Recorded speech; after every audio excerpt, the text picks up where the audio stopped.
Bonjour à tous, j'espère que vous allez bien. Bienvenue dans le K-Talk, le podcast où on parle de progrès, d'oser, de se lancer et surtout de ne pas attendre la perfection, de commencer et de s'améliorer en cours de chemin.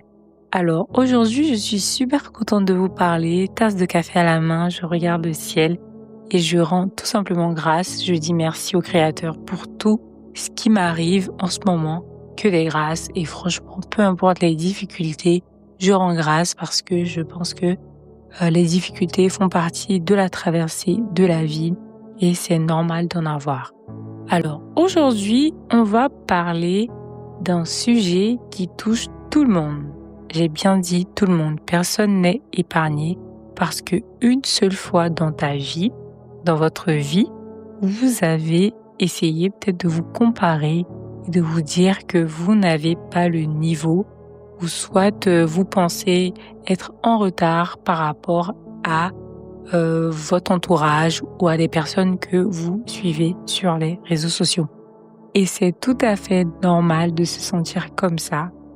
Je l'ai vécu aussi, je le vis des fois, mais comment le surmonter? Alors, lorsqu'on veut se lancer, c'est tout à fait normal de regarder des vidéos sur YouTube, Instagram, des personnes qui sont dans le domaine dans lequel on aimerait évoluer. Je prends un petit exemple, j'aimerais devenir journaliste télé. Donc, des fois, je regarde des vidéos, d'animateurs, comme je suis ivoirienne, Connie Touré, ou Sophia Aida, ou Kevin Aubin, Ali Diarra-Souba, en tout cas des journalistes de mon pays, ou soit des Jean-Pierre Pernaut, etc., pour voir comment ils s'expriment avec éloquence, ou soit je regarde des vidéos de prise de parole pour m'aider à m'améliorer. Et des fois, quand je tombe sur ce genre de vidéos, et je regarde des fois le parcours parce que c'est très important pour moi de regarder le storytelling d'une personne que je suis pour voir si nous sommes dans la même vision, pour voir un peu son parcours, etc. Donc des fois, je me pose la question, est-ce que je peux arriver au niveau de cette personne? Et est-ce que ce que cette personne-là fait, est-ce que je m'en sens capable? Est-ce que je suis capable de le faire? Est-ce que je peux continuer et terminer ce que j'ai commencé? Et franchement, cette question, elle met le doute en moi. Je ne peux pas vous dire à quel point. Je me pose plein de questions. Comme toujours, je suis une overthinker, quelqu'un qui se remet en question tout le temps. Je me demande, est-ce que je suis légitime? Et je pense que des personnes comme moi, il y en a beaucoup. Même par rapport à la création de contenu, ça m'est arrivé de regarder des personnes qui sont très en vogue, qui ont de bonnes statistiques, qui ont une belle audience, qui ont de beaux contenus, qui s'expriment très bien, qui voyagent, qui font beaucoup de choses en tout cas, qui sont très agréables à regarder et qui ont de la notoriété et de l'audience. Et je me pose la question de savoir, est-ce que je vais arriver à faire cela un jour? Et franchement, cette pensée, elle m'oppresse des fois tellement que je me dis, mais est-ce que je vais y arriver? Est-ce que je vais y arriver? Laissez-moi vous dire que lorsque vous surpassez ce genre d'idée, rien ne peut vous arrêter. Rien ne peut vous arrêter parce que vous avez la détermination qu'il faut. Parce que ce qui est important de savoir, c'est que lorsque on se lance quelque part, tout le monde vous dira c'est normal les questions et les incertitudes. C'est encore plus déstabilisant pour la personne quand la personne essaie de se comparer ou regarder son parcours et l'assimiler à quelqu'un qui est là depuis 15 ans, 10 ans, quelqu'un qui a fait ses preuves et qui a été constant et qui récolte les fruits de ses efforts. Parce que je pense que la plupart de ces personnes qui sont encore dans le temps, les débuts n'ont pas été faciles, les débuts n'ont pas été tout roses. Mais ces personnes-là ont patienté, ces personnes-là ont attendu. Aujourd'hui, je regardais un podcast d'un entrepreneur ivoirien qui s'appelle Stanislas Zézé. Il a fait ses preuves, pour ceux qui ne le connaissent pas. Il disait par exemple que un médecin, pour être médecin du moins, il faut faire 10 ans d'études et à la fin de ces 10 ans d'études, passer un examen, tout ça et tout, et tu as le certificat pour devenir médecin. C'est-à-dire que lorsque tu dois accomplir une grande tâche ou tu as une grande destinée, il y a un début. On pourrait te donner tout de suite peut-être la notoriété, on pourrait te donner un haut poste, on pourrait te donner peu importe ce que tu cherches, on pourrait te donner. Mais est-ce que tu vas connaître la valeur et la saveur du diplôme ou de la récompense que tu as? Parce que tu n'as pas galéré pour l'avoir, parce que on te l'a donné comme ça, mais donc tu ne verras pas l'importance de ce que tu as. Donc je pense que c'est dans le processus de la vie, je pense que c'est le processus de la vie qui est comme ça, cultivé.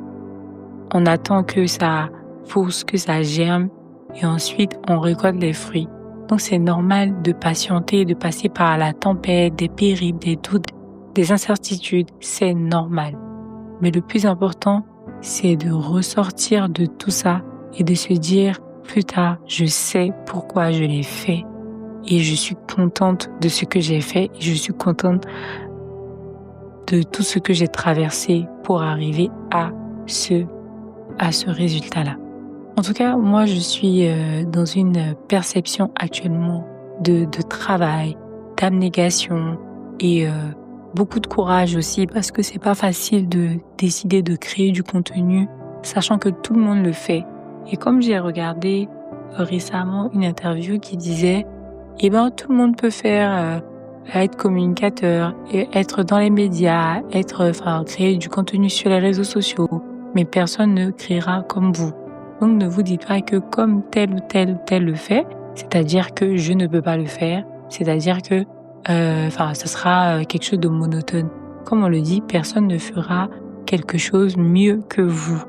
C'est-à-dire chacun a sa petite touche qu'il ajoute, chacun a ses personnes qu'il peut cibler. Nous sommes quand même 8 milliards sur cette terre, donc chacun a sa place. Et dernier point très essentiel, je pense que chacun a son cycle. Et peut-être que les personnes que peut-être vous regardez, que vous enviez du coin de l'œil, sont dans le cycle de la récompense. C'est-à-dire, ils ont trimé, ils ont galéré, et ça, c'est la saison où ils doivent récolter leurs fruits. Et peut-être que toi, tu es dans ta saison où tu dois te construire, où tu dois apprendre, où tu dois être fortifié avant d'aller vers ton succès. Si vous essayez de prendre des choses comme ça, si vous essayez de philosopher de cette manière, que des bonnes choses vont vous arriver. Et de vous dire que votre tour arrivera le moment venu et que chaque chose en son temps. Je me parle à moi aussi parce que ça m'arrive des fois de me dire « Ah là là, est-ce que je pourrais faire du contenu comme ça? Est-ce que je pourrais faire ceci? Est-ce que je pourrais faire cela? » Et tout, ça m'arrive, mais je garde toujours ma vision droit devant et je me dis il faut que je réussisse et c'est ma mission en fait. C'est ça en fait, c'est ce que je veux.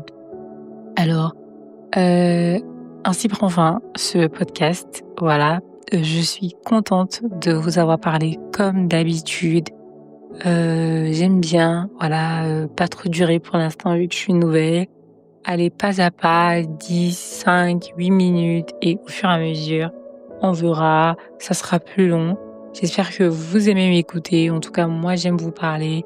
Et je suis tellement contente parce que je suis dans ma période où je dis non à la procrastination. Et à chaque fois que je vous parle, c'est comme si je mettais une brique dans mon vision board. Genre, je suis en train de construire ma vision et mes objectifs de demain. Je vous fais plein de bisous et portez-vous bien. Et n'oubliez surtout pas, take action today.